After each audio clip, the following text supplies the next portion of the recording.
Maya Richardson Hartwell thought her story was over. 5 years after she inherited $5 billion, 5 years after she left her ex-husband, Marcus, destroyed in family court, and his mistress Vanessa fleeing the state in disgrace, 5 years after she'd built the most successful women's foundation in American history. She thought the chapter on Marcus was closed forever, but she was wrong. Because when her 6-year-old daughter Naomi stood at a podium in front of 500 of the city's most powerful people and said 7 words that would break the internet, "My daddy left my mama for money," everything Maya thought she knew about forgiveness, about justice, about protecting her daughter from the truth was about to be tested in ways that would leave Marcus on his knees, begging for something money could never buy. But what shattered every heart in that room wasn't just a 6-year-old's innocent honesty. It was what happened next. Because Marcus was in that audience. He'd bought a ticket under a fake name just to see his daughter from a distance, the daughter he'd abandoned, the daughter he hadn't been allowed to see in 5 years after violating the court's visitation terms. And when Naomi's words echoed through that ballroom, when she told the truth he'd spent 5 years running from, Marcus did something no one expected. He stood up, walked to the front, and said the 4 words that would either destroy him completely or give him the only chance at redemption he'd ever have. "She's right. I did." What Maya's father didn't predict when he left those letters, what Maya couldn't have imagined when she won that custody battle, was that 5 years later, Marcus would do something that would force her to make an impossible choice. Does she protect her daughter from a father who abandoned her? Or does she teach her daughter that people can change, that mercy sometimes looks like giving someone a second chance they absolutely don't deserve? And here's the part that'll leave you in tears. The choice Maya makes doesn't just change Marcus's life. It changes Vanessa's too. Because when Vanessa sees what happens at that gala, when she watches Marcus face his daughter for the first time in 5 years, she'll do something so shocking, so unexpected, that it'll prove Maya's father was right about one final thing. That real power isn't just about destroying your enemies. It's about being strong enough to let them destroy themselves, or courageous enough to watch them rebuild. So the question isn't just what happened 5 years after she inherited $5 billion, it's this. What does a mother do when her 6-year-old daughter asks why her daddy doesn't want her? How does a billionaire who's built her entire identity on protecting women teach her daughter about forgiveness without betraying everything she stands for? And what happens when the man who once told you you'd never be enough comes back broken, humble, and asking not for money, not for access to your empire, but for 5 minutes with the daughter whose entire life he missed? Because what happened at that gala didn't just change Marcus and Vanessa's lives forever. It showed the world what real strength looks like. And it's not what any of us expected. Listen, if you haven't watched parts 1 and 2 of this story, the links are in the description, and you need to watch them first because what's about to happen will only make sense if you understand how we got here. But if you're caught up, hit that subscribe button right now and turn on notifications because this final part of Maya's story is going to show you what real forgiveness looks like. And it's nothing like what you think. Smash that like button if you believe people can change but also believe they need to prove it. And comment below, have you ever had to decide whether to let someone who hurt you back into your life? Tell me what you chose and why. Because Maya's about to make the hardest choice of her life. The annual Richardson Hartwell Foundation Gala was the event of the year in philanthropic circles. 500 of the city's most powerful people gathered in the ballroom of the Grand Cascadia Hotel, dressed in tuxedos and evening gowns, sipping champagne that cost more per bottle than most people made in a week. But tonight wasn't about wealth. It was about impact. The foundation had just announced that in 5 years, they'd helped over 50,000 women and children across 20 cities, with a total investment of $800 million in programs that were changing lives. Maya stood backstage, watching through the curtain as the executive director gave the opening remarks, her hand resting on her daughter's shoulder. Naomi was 6 years old now, tall for her age, with her grandfather's intelligent eyes and her mother's gentle smile. She wore a simple blue dress. Maya's rule was that Naomi dressed like a normal child, not a billionaire heiress, and her hair was pulled back in 2 neat braids. "Mama, I'm nervous," Naomi whispered, clutching the index cards Maya had helped her prepare. "I know, baby, but you're going to do great. Just read what we wrote, nice and slow, and remember, everyone in that room is there because they believe in helping people. They're on your side." "What if I mess up?" Maya knelt down, eye level with her daughter. "Then you mess up and it's okay. Grandpa James used to tell me that the only real mistake is not trying at all, and you're trying. That makes you brave." Naomi nodded, taking a deep breath, and Maya felt her heart swell with pride and terror in equal measure. This was Naomi's idea. She'd asked if she could speak at the gala, tell people what the foundation meant to her. Maya had tried to talk her out of it, worried about the pressure, the scrutiny, the inevitable questions about her father that reporters loved to ask. But Naomi had insisted, and Maya had learned over 6 years of single motherhood, that sometimes the best thing you could do for your child was get out of their way and let them be brave. "And now," the executive director announced, "I'd like to introduce someone very special. She's 6 years old, she's the granddaughter of our founder James Hartwell, and she has something she wants to share with all of you. Please welcome Naomi Richardson Hartwell." The ballroom erupted in applause. Maya gave Naomi's hand one last squeeze, and her daughter walked onto that stage like she'd been born for it, her small frame dwarfed by the massive podium, but her presence somehow filling the entire room. Maya watched from the wings, her heart in her throat as Naomi adjusted the microphone and looked out at 500 strangers with more courage than most adults could muster. "Hi," Naomi said, her voice clear and strong. "My name is Naomi, and my grandpa James died before I was born, but my mama tells me about him all the time. She says he was a janitor at a school, and he worked really hard, and he loved helping people even when nobody knew he was doing it." The room was completely silent, captivated by this small girl with the big voice. "My mama started this foundation because my grandpa wanted to help mamas who were sad and scared and didn't have anybody to help them, like my mama was when I was born." Naomi glanced at her index cards, then back up. "My mama was really scared when I was a baby, because my daddy left us. He left my mama for money." Maya's breath caught. That wasn't on the cards. That wasn't what they'd rehearsed. "She didn't tell me that," Naomi continued, her voice trembling slightly now. "I heard grown-ups talking about it at school. They said my daddy divorced my mama right after my grandpa died because he didn't know my grandpa was rich. And when he found out, he tried to take me away so he could have the money." Oh God, Maya started to move forward to stop this, to protect her daughter from saying things she couldn't take back, but Harold grabbed her arm gently. "Wait," he whispered, "let her finish." "I don't remember my daddy," Naomi said, and now there were tears in her eyes. "I've never met him. But my mama never says bad things about him. She just says that sometimes people make mistakes, and we have to decide if we want to be angry or if we want to be kind. And I think my mama is the kindest person in the whole world because she helps all these other mamas, even though she was sad too." Maya was crying now, silent tears streaming down her face. "So I just wanted to say thank you," Naomi finished. "Thank you for helping my mama help people. Because my grandpa James was right. The best treasure is a good heart, and my mama has the best heart." The applause was deafening. People were on their feet, some crying openly, moved by the raw honesty of a child who'd just told a truth that most adults would have hidden.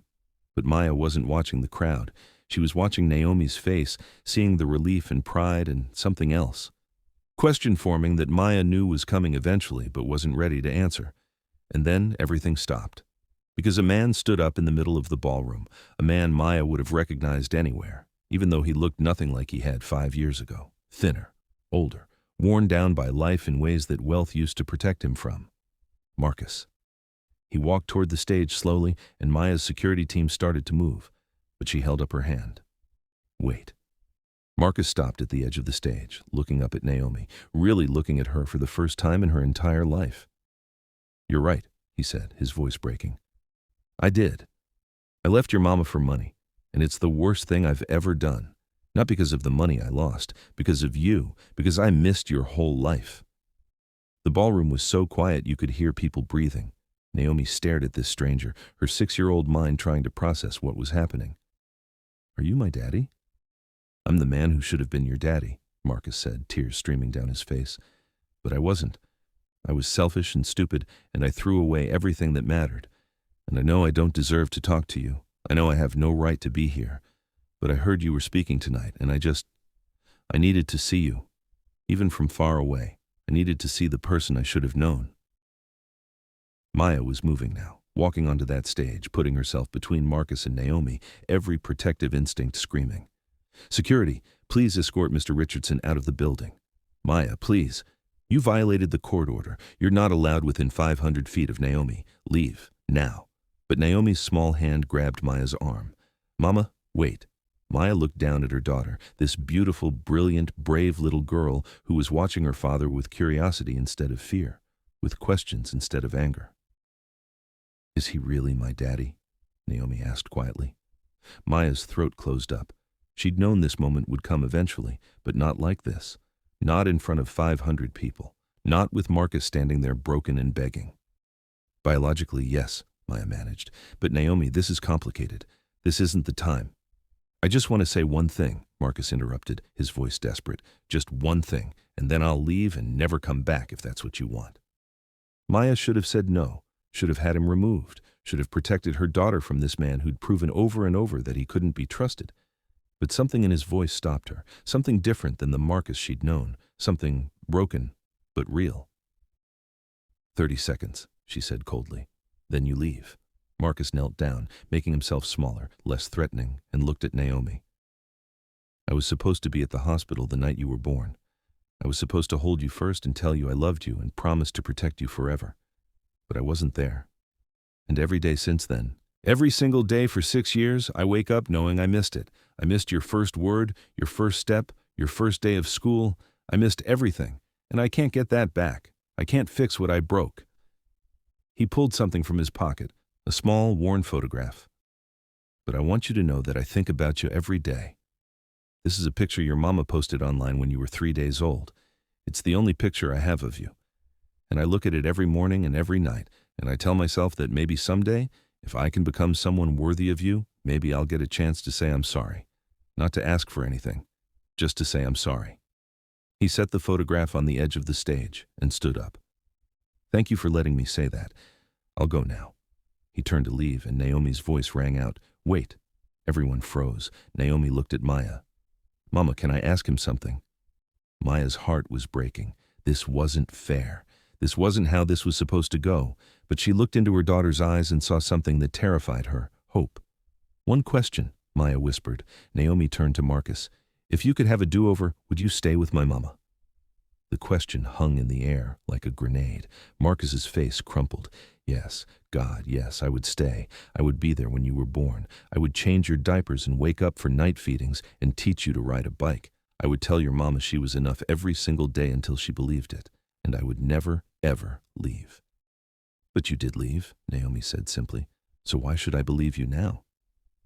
And there it was, 6 years old, and she'd asked the question that mattered more than any other. Marcus had no answer. He just stood there, stripped of every defense, every excuse, every justification, and said the only true thing he had left. "You shouldn't. I haven't earned that. I just wanted you to know that I see what I lost, and it wasn't the money, it was you." Maya made a decision that would change everything. "Naomi, go backstage with Uncle Harry, now." Naomi hesitated, then obeyed, leaving Maya and Marcus alone on that stage in front of 500 people. Maya walked to the edge of the stage and looked down at the man who'd destroyed her, abandoned her, tried to steal her child. And she said, "You're right. You don't deserve a second chance. You don't deserve to know her. But this isn't about what you deserve. It's about what she deserves. And what she deserves is the truth and the choice when she's old enough to make it. So here's what's going to happen. You're going to leave right now," Maya said, her voice carrying across the silent ballroom.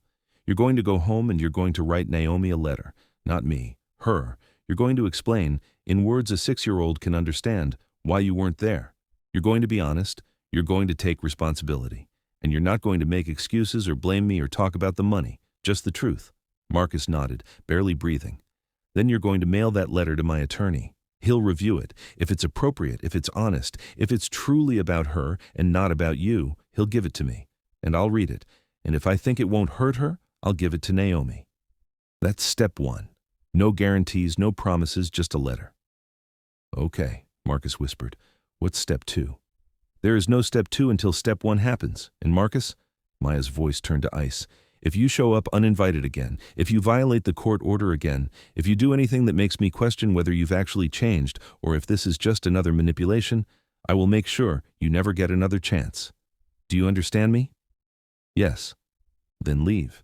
And don't contact me directly. Everything goes through my attorney. Everything."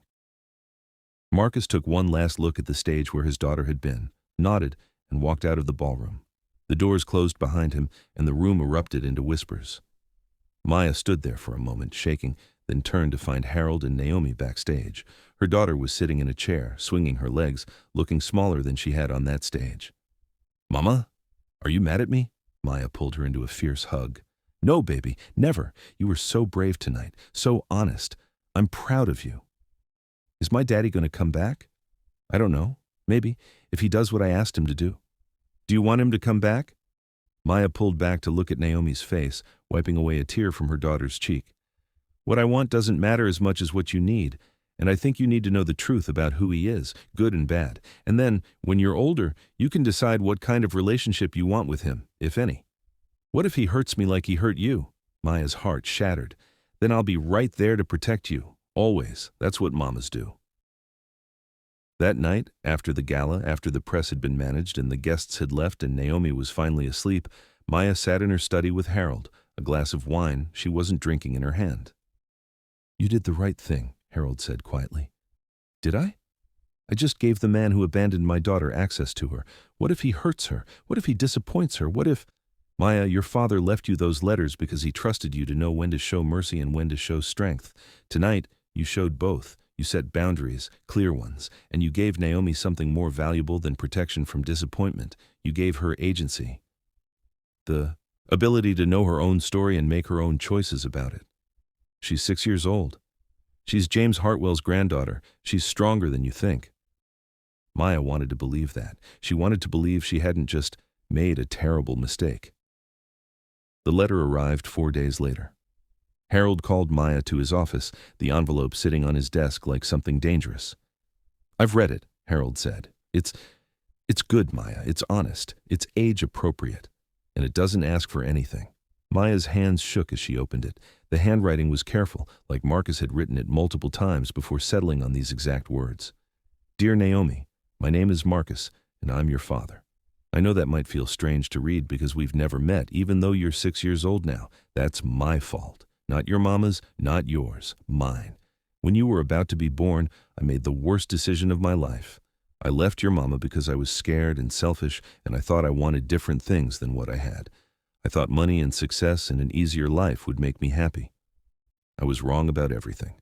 Your mama was the best thing that ever happened to me, and I threw it away. And then I found out that your grandpa James, the one your mama tells you about, left your mama a lot of money.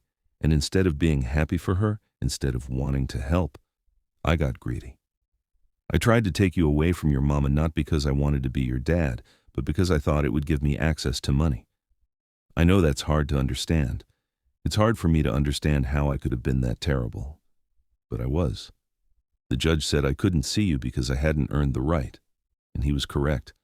I haven't been there for any of your life. I don't know your favorite color or your favorite food or what makes you laugh. I don't know if you're afraid of the dark or if you like to read or what you want to be when you grow up. I don't know you, and that's the saddest thing in my whole life. I'm not writing this letter to ask you to forgive me or to see me. I'm writing it because your mama said you deserve the truth. So here's the truth. I wasn't a good man when you were born. I hurt your mama. I abandoned you, and I have to live with that forever. But I want you to know that even though I wasn't there, even though I made terrible choices, none of it was because of anything you did. You didn't do anything wrong. You were perfect. You are perfect. And if I could go back and do everything differently, I would. I hope someday, when you're older, maybe we can meet. Not because I deserve it, but because you deserve to know where you came from. Both the good parts and the bad parts. Your mama is the good part. I'm the bad part. But maybe if I work really hard and try to be better every day, maybe someday I can be a small good part too. I'm sorry I wasn't there. I'm sorry I hurt your mama, and I'm sorry you have a father who has to write you a letter instead of being able to tell you all of this while tucking you into bed at night. Love, Marcus. Maya read it 3 times, tears streaming down her face before she could speak. He didn't ask for anything. No, Harold agreed. He didn't. He just told the truth. What do you want to do? Maya folded the letter carefully. I want to give it to Naomi, and I want to see what she says. That night, after Naomi's bath, after they'd read 2 chapters of the book they were working through together, Maya sat on the edge of her daughter's bed and held out the envelope. Your father wrote you a letter. You don't have to read it if you don't want to, and if you do read it, you don't have to do anything about it. It's just information. Just the truth. What do you want to do? Naomi took the envelope carefully. Will you read it to me? Of course, baby. Maya read the letter aloud, watching her daughter's face, ready to stop at the first sign of distress. But Naomi just listened, her expression serious and thoughtful beyond her years. When Maya finished, Naomi was quiet for a long moment. He said he was sorry, she finally said. He did. Do you think he means it? Maya chose her words carefully. I think he means it right now. Whether he means it enough to actually be different, to actually be a good father, that's something only time will tell. Mama, can I ask you something hard? Always. Do you still love him? Maya's breath caught. No, baby, I don't. I did once, very much. But he hurt me too badly and I healed, and that love went away. What I feel now is, I hope he's sincere. I hope he's changed, not for me, but for you. Because you deserve a father who shows up. Do you think I should meet him? Do you want to? Naomi thought about it with the seriousness of someone much older. I'm curious. I want to know what he looks like up close, and I want to ask him questions. But I'm also a little bit scared. Scared of what? Scared that I'll like him, and then he'll leave again. Like he left you. Maya pulled Naomi close, breathing in the scent of her daughter's strawberry shampoo, feeling the weight of this impossible responsibility. That's a very smart thing to be scared of, and I can't promise he won't disappoint you. But I can promise that if he does, I'll be right there, and you'll still have me and Uncle Harry and all the people who've loved you since the day you were born. He can't take that away. Naomi nodded against Maya's chest. Okay, I want to meet him, but just for a little bit, like a practice. Maya smiled through her tears. Like a practice? I can arrange that. 2 weeks later, Marcus sat in a conference room at Hartwell & Associates, his hands clasped so tightly his knuckles were white. Maya sat across from him, Harold beside her, and a child psychologist named Dr. Sarah Chen sat at the head of the table. Mr. Richardson, Dr. Chen said gently, I've been working with Naomi to prepare her for this meeting. She's nervous but curious. I'm going to lay out some ground rules, and if you can't follow them, this meeting ends immediately. I'll follow any rules you give me, Marcus said. First, this is a 30-minute supervised visit. Maya will be in the room the entire time. You don't touch Naomi unless she initiates it. No hugging, no hand-holding, nothing. You let her come to you if she chooses to. Understood. Second, you don't make promises you can't keep. Don't tell her you'll be there for her birthday unless you've cleared it with Maya first. Don't promise to take her to Disney World. Don't promise anything. Just be honest. Okay. Third, if she asks you a hard question, you answer it honestly but age-appropriately. No lying to make yourself look better. She's 6, but she's perceptive. She'll know if you're being fake. Marcus nodded, his throat tight. And finally, Dr. Chen continued, this is about her, not about you. You don't use this time to apologize to Maya. You don't talk about the past except to answer Naomi's questions. You focus entirely on getting to know your daughter. Can you do that? Yes. Dr. Chen looked at Maya. Are you ready? Maya wanted to say no, wanted to grab Naomi and run, wanted to protect her from any possibility of disappointment, but she'd made her choice. Bring her in. The door opened and Naomi walked in holding a stuffed elephant, her comfort object since she was 2. She looked so small, so vulnerable, and Maya had to fight the urge to scoop her up and end this before it started. Naomi looked at Marcus, really looked at him, and Marcus looked back at his daughter with an expression of such raw pain and longing that even Maya felt it. Hi, Naomi said quietly. Hi, Marcus whispered.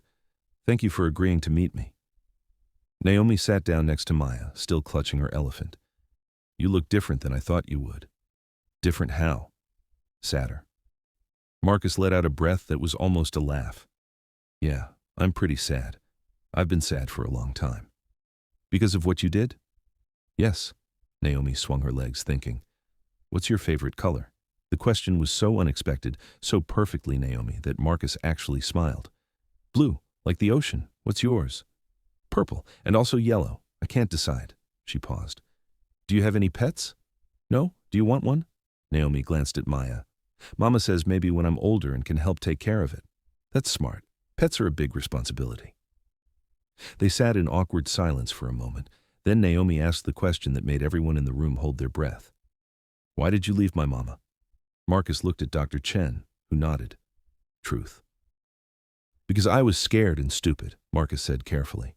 Your grandpa James was very sick, and your mama was sad, and you were about to be born, and I felt like everything was too hard. Instead of being brave and staying, I ran away, and I convinced myself I was running toward something better. But I was wrong. There was nothing better. I just made everything worse.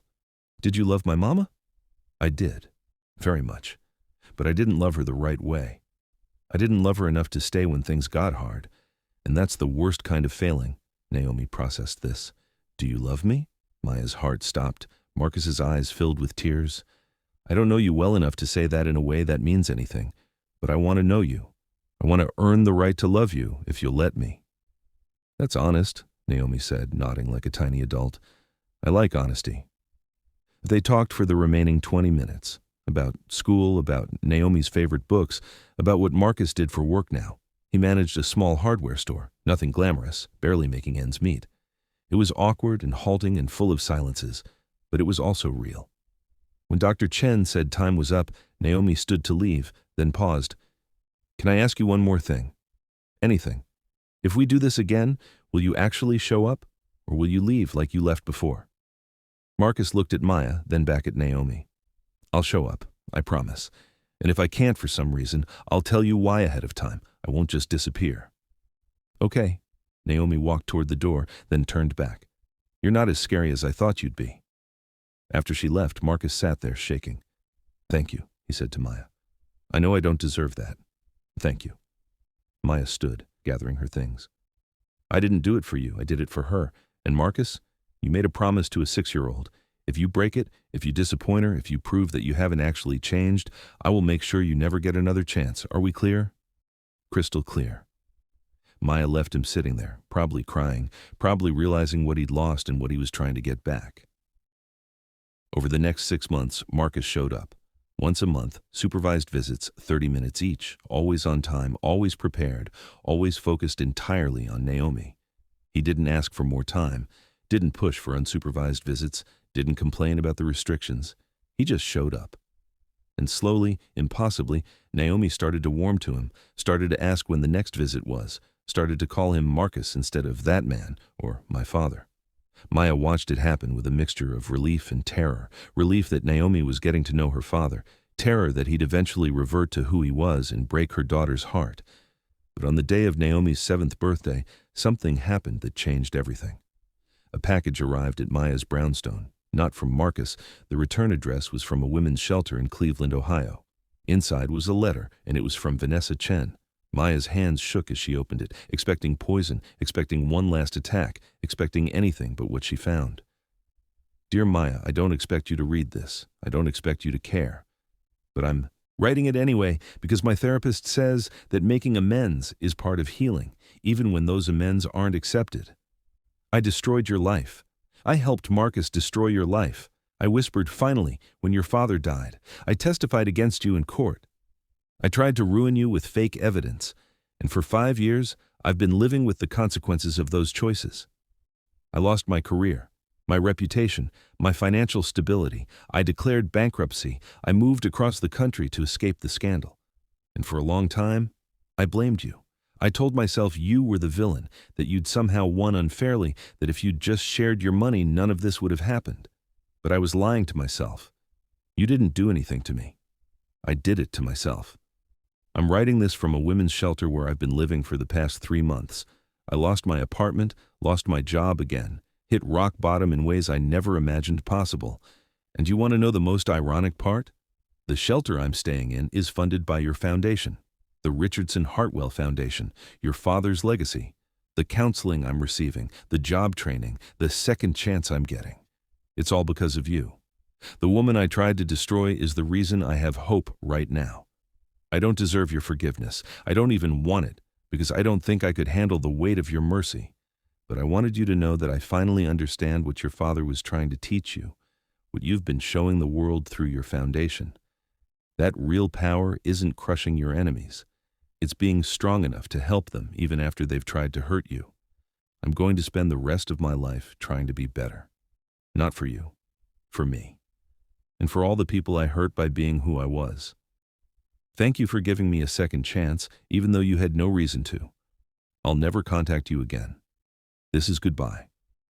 But I wanted you to know that the villain in your story is trying to write a better ending for herself. And it's because you showed her it's possible. Vanessa. Maya read the letter 3 times before she showed it to Harold. What do you want to do with this? He asked. Maya thought about it for a long time. Then she did something that surprised even herself. She wrote back. Maya's response to Vanessa was simple, just 3 sentences on Richardson Hartwell Foundation letterhead. I'm glad you're getting help. I'm glad you're healing. That's what the foundation is for. Second chances for people brave enough to take them.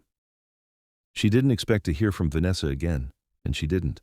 But knowing that even her enemy had found refuge in something her father had made possible, something Maya had built from grief and pain and determination, that gave her a peace she hadn't known she needed. Naomi's 7th birthday fell on a Saturday in late spring, and Maya had planned a modest party at their brownstone. 15 kids from school, pizza, a bounce house in the backyard, and a cake shaped like a unicorn because Naomi was currently obsessed with all things magical. Nothing extravagant, nothing that screamed billionaire heiress, just a normal 7-year-old's birthday party. Marcus had asked through Harold if he could attend. Not as a guest, just to drop off a present and say happy birthday. Maya had consulted Naomi, and her daughter had surprised her by saying yes. So, at 2 p.m., in the middle of the party chaos, kids screaming in the bounce house, parents making small talk over coffee, Naomi's face painted like a butterfly, Marcus arrived at the door carrying a small wrapped box and looking terrified. Maya opened the door, and they stood there for a moment. These 2 people who'd once promised to love each other forever and had broken that promise in the most devastating ways possible. Thank you for letting me come, Marcus said quietly. 15 minutes, Maya replied. You give her the present, you sing happy birthday if she wants you to, and then you leave. Clear? Clear. She let him in, and Naomi spotted him immediately. Her face lit up in a way that made Maya's chest ache. Her daughter was happy to see her father. After everything, despite everything, that little girl was glad he came. Marcus, Naomi ran over, still cautious enough not to hug him, but close enough that Maya could see the connection forming. You came! I promised I would. Happy birthday, Naomi. He handed her the small box. I hope you like it. Naomi tore open the wrapping paper with the enthusiasm of a 7-year-old and pulled out a music box, simple hand-carved wood, with a ballerina that spun when you opened it. But what made Maya's breath catch was the song it played, the same lullaby her father used to hum to her, the same one that had played from the music box he'd left her. How did you? Maya started. I asked Harold what song your father used to sing to you, Marcus said softly. I thought maybe Naomi would want to have that connection to her grandfather. I had it custom made. Naomi wound the key and watched the ballerina spin, enchanted. It's so pretty. Mama, look. Maya looked, and she saw something she'd never expected to see, Marcus making an effort not to buy Naomi's love with expensive gifts, but to give her something meaningful, something that connected her to the family legacy he'd almost destroyed. Thank you, Maya said quietly. That was thoughtful. The kids pulled Naomi back to the bounce house, and Marcus stood awkwardly in the foyer, not quite belonging, but not quite a stranger either. You've done this every month for 6 months, Maya said. Shown up, been honest, followed the rules. Dr. Chen says Naomi is responding well to the visits, so I'm going to offer you something, and you can say yes or no, but if you say yes, you need to understand what you're committing to. Marcus's whole body went still. I'm listening. Supervised visits are working, but they're artificial. Naomi needs to see who you really are, not who you are in a conference room for 30 minutes once a month, so I'm willing to extend the visits. 2 hours, once a month, at a public place of my choosing. A park, a museum, somewhere Naomi can be herself. Still supervised, but with more room to actually build a relationship. Yes, Marcus said immediately. Yes, absolutely. I'm not finished. If you say yes to this, you're committing to showing up not just when it's convenient, but when it's hard. If Naomi has a bad day and doesn't want to talk, you sit with that. If she asks you hard questions, you answer them. If she needs you to just be present without performing, you do that. This isn't about you proving you're a good dad. It's about you actually being one, even in the messy parts. Can you do that? Marcus's eyes filled with tears. I can try. That's all I can promise, that I'll try every single time. Then we'll try, starting next month. Over the next year, something impossible happened. Marcus didn't just show up, he showed up fully. When Naomi didn't want to talk and just wanted to swing in silence at the park, he pushed her swing without needing her to entertain him. When she asked why he'd left her mama, he told her the truth without sugarcoating but without traumatizing her. When she had a rough day at school and didn't want to see anyone, he texted Maya asking if she was okay and if there was anything he could do to help, even from a distance. He wasn't perfect. He made mistakes. He sometimes tried too hard or asked questions that were too personal too fast, but when Maya or Dr. Chen corrected him, he listened. He adjusted. He learned. And Maya watched, suspicious at first, waiting for the other shoe to drop, waiting for him to prove that people don't really change. But the shoe never dropped. On Naomi's 8th birthday, Marcus asked if he could take her to the zoo, just the two of them, unsupervised, for 3 hours. Maya's first instinct was to say, absolutely not. But Dr. Chen thought it was time. And Naomi wanted to go. So Maya said yes, with conditions. Marcus would check in every hour, they'd stay in public places, and he'd have her back by 4 p.m. sharp. Those 3 hours were the longest of Maya's life. She paced her brownstone, checked her phone obsessively, imagined every possible disaster. Harold came over to keep her company, mostly to keep her from driving to the zoo and hovering. "You're going to have to trust him eventually," Harold said gently. "I don't trust him. I trust Dr. Chen's judgment. I trust Naomi's instincts. But him? No, not yet." "Then when?" Maya didn't have an answer. At 3:58 p.m., Marcus's car pulled up outside. Maya watched through the window as he opened the back door, and Naomi climbed out, clutching a stuffed penguin and chattering excitedly. He walked her to the door, looking relaxed in a way Maya had never seen him, like being a father was finally becoming natural instead of terrifying. Maya opened the door, and Naomi rushed in. Mama, we saw penguins, and Marcus let me feed the giraffes, and we got ice cream even though he knows I'm not supposed to have sugar before dinner. But he said it was a special occasion because I got an A on my spelling test." Maya looked at Marcus, one eyebrow raised. I know, he said sheepishly. "Ice cream was a mistake. She's going to be bouncing off walls tonight. I'm sorry." But he was smiling. And Naomi was happy. And for the first time in 8 years, Maya felt something she'd never expected to feel about Marcus: gratitude. "Thank you for bringing her home on time," Maya said. "I promised. I'm trying to keep my promises now." After Naomi had been bathed and settled with a book, Maya found herself doing something she'd sworn she'd never do. She called Marcus. "Is everything okay? Is Naomi all right?" His voice was immediately panicked. "She's fine. I wanted to say something, and I didn't want to say it in front of her." "Okay?" Maya took a breath.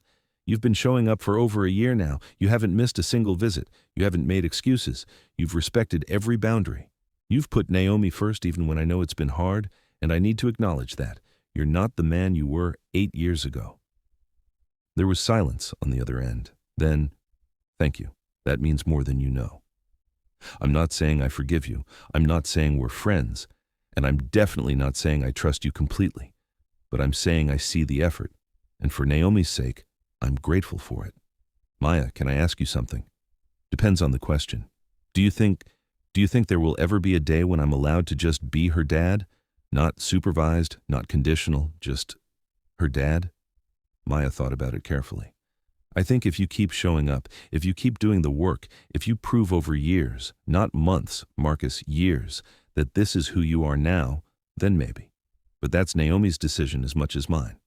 When she's old enough, she gets to choose what kind of relationship she wants with you. That's fair. More than fair. And Marcus, the reason I'm even considering this, the reason I let you back into her life at all, isn't because you deserve it. It's because my father taught me something important. He taught me that mercy isn't about the person who wronged you. It's about who you want to be. And I want to be someone who gives people a chance to be better, even when they don't deserve it." 3 years later, on Naomi's 11th birthday, Maya did something that shocked everyone who knew her story. She invited Marcus to Naomi's birthday dinner, not as a visitor, not as a supervised guest, but as her father. He sat at the table in Maya's dining room, next to Naomi, who'd asked if he could come, and they ate pasta and laughed at Naomi's terrible jokes, and for 2 hours, they looked almost like a family. Not the family they could have been. That family was gone, destroyed by choices that couldn't be unmade. But a different family. A complicated one built on honesty and boundaries and hard-won trust instead of romance and promises. After dinner, while Naomi was opening presents in the living room, Marcus found Maya in the kitchen. "I know this doesn't fix anything," he said quietly. "I know I can never get back what I threw away. But I want you to know that being here tonight, being allowed to be part of her life even in this small way, it's more than I ever thought I'd get. So thank you." Maya dried her hands on a dish towel and looked at this man who'd once been her husband, who'd once destroyed her, who'd spent the last 4 years slowly, painfully, proving that people can change if they want to badly enough. "You're welcome. But Marcus, I need you to understand something. This isn't forgiveness. I don't know if I'll ever truly forgive you for what you did, but it's something else. It's acceptance. Acceptance that you're Naomi's father, and she deserves to have you in her life if you're going to be good for her. And so far, you have been. That's all I can ask for. No. You can ask to keep showing up, keep being honest, keep putting her first. That's what you can ask for. And if you do that, then maybe someday, years from now, Naomi will tell her own children about her grandfather James, who taught her mama about real wealth, and about her father Marcus, who learned what it means to actually be a dad. Not perfect, but present. From the living room, Naomi's voice rang out. "Mama, Marcus, come see what Uncle Harry got me." They walked back together, not as partners, not as friends, but as two imperfect people doing their best to raise an extraordinary child. On what would have been her father's 70th birthday, Maya took Naomi to visit his grave. Her daughter was 12 now, asking harder questions, understanding more of the complicated truth about her family. "Mama, do you think Grandpa James would be proud of you?" Naomi asked as they placed yellow roses on his headstone. "I hope so. I think so. I've tried to honor what he taught me." "What about proud of Marcus? Do you think he'd be proud that Marcus changed?" Maya thought about it carefully. I think your grandfather would be proud that Marcus tried. That's what he always said mattered most, not being perfect, but trying to be better. Do you think people can really change? Like, really truly change deep down? I think some people can, not everyone. Some people talk about changing but never do the work. But your father did the work. He went to therapy. He faced what he'd done. He showed up even when it was hard. That's real change. Do you think you'll ever love him again? The question caught Maya off guard. "No, sweetheart, that door is closed, but I can respect him. I can appreciate the father he's become for you, and I can be grateful that he's given you something I never had, a chance to know both your parents." Naomi nodded, processing. "I think I'm glad you let him try, even though he messed up really bad at first." "Me too, baby. Me too." That night, Maya sat in her study looking at the letter her father had written over 12 years ago. The one that said, "Show no mercy." She finally understood what he meant. Not that she should be cruel, not that she should never forgive, but that she should show no mercy to the voice that said she had to accept less than she deserved. No mercy to people who refused to change. No mercy to the idea that being strong meant being hard. Real strength, she'd learned, was being soft enough to bend without breaking, firm enough to hold boundaries while leaving space for grace, wise enough to know the difference between someone who was trying to manipulate her and someone who was genuinely trying to transform. Marcus would never be her partner again, would never be fully trusted again, would always carry the weight of what he'd done. But he was Naomi's father, and he was trying, and sometimes trying was enough. Maya's phone buzzed, a text from the foundation. "Just helped our 100,000th woman and child. Your father's legacy has touched 6 figures worth of lives. Thought you'd want to know." She looked at the photo on her desk, her father in his janitor's uniform, holding infant Maya, both of them laughing at something long forgotten. "We did it, Daddy," she whispered. "We showed them what real wealth looks like. Not the money, the lives, the second chances, the proof that people can survive betrayal and come out stronger. The proof that your daughter was never poor, never alone, never powerless. Just like you promised." From upstairs, she heard Naomi laughing at something on her phone, probably texting with friends, living the normal preteen life Maya had worked so hard to give her, despite the billions in trust funds and the complicated family history. And Maya smiled. Because this ordinary evening in an extraordinary life, built from the ashes of the worst betrayal she'd ever known, this was the real revenge. Not that Marcus had suffered, though he had. Not that Vanessa had faced consequences, though she had. But that Maya had taken her father's final gift and turned it into something that outlived all of them. A foundation that would help women and children for generations. A daughter who knew her worth had nothing to do with her bank account. A life so full of purpose and meaning that the people who'd tried to destroy her had become footnotes in a much larger story. The story of a woman who inherited 5 billion and used it to prove that the best revenge isn't revenge at all. It's becoming so powerful, so purposeful, so whole that your enemy's opinions become irrelevant, their regrets become their own prison, and their attempts to hurt you become the very thing that launches you into your destiny. Marcus and Vanessa had tried to take everything from her. Instead, they'd given her the freedom to become who she was always meant to be. And that was the greatest victory of all. Final emotional CTA. So let me ask you something, and I want you to really think about this. Have you ever given someone a second chance they didn't deserve and watched them actually change? Or have you ever been the person who needed that second chance, who needed someone to believe you could be better? Drop your story in the comments right now. Because Maya's story proves that sometimes the bravest thing you can do is let people prove they've changed, not because they've earned it, but because you're strong enough to hold boundaries while giving grace. And here's the bigger question. If you were Maya, could you have done it? Could you have let Marcus back into your daughter's life after everything he did? Be honest. Tell me in the comments. Would you have shown mercy, or would you have kept that door closed forever? There's no wrong answer. I just want to hear your truth. Now, where are you watching this from? And more importantly, did you watch all 3 parts? Drop your location and which part hit you the hardest in the comments. Are you in Lagos crying at 3 a.m.? In London watching this on your lunch break? In New York remembering your own story of betrayal and redemption? Tell me. Let's build a community of people who believe that hurt people don't have to stay hurt people.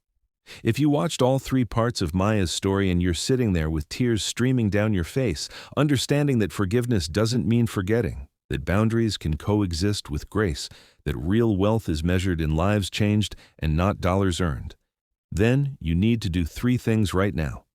First, hit that subscribe button and turn on all notifications. Because I post stories like this every single week. Stories about karma, justice, redemption, and people who thought they'd lost everything, discovering they had everything they needed inside them all along. Second, smash that like button if you believe people can change when they do the actual work. Not just talk about it, not just apologize, but show up day after day, year after year, and prove it through actions. And third, this is important, share this video with someone who needs to hear it. Someone going through a divorce, someone dealing with a difficult co-parenting situation, someone who's been betrayed and doesn't know if they'll ever heal, someone who made terrible mistakes and is trying to be better. Share it. Let them know they're not alone, because that's what Maya's father taught her and what she taught Naomi, and what I hope you'll take from this story. You are never alone. You are never defined by what others did to you. You are never powerless. You just might not know it yet. Thanks for watching all 3 parts. Thanks for going on this journey with Maya from her lowest moment to her greatest triumph. And remember, the people who underestimate you, who abandon you, who think you'll crumble without them, they're not your enemy. They're your liberation. Because when they leave, they make room for you to become who you were always meant to be. Now go build something beautiful from your pain. Just like Maya did, just like her father knew she would, just like you can too.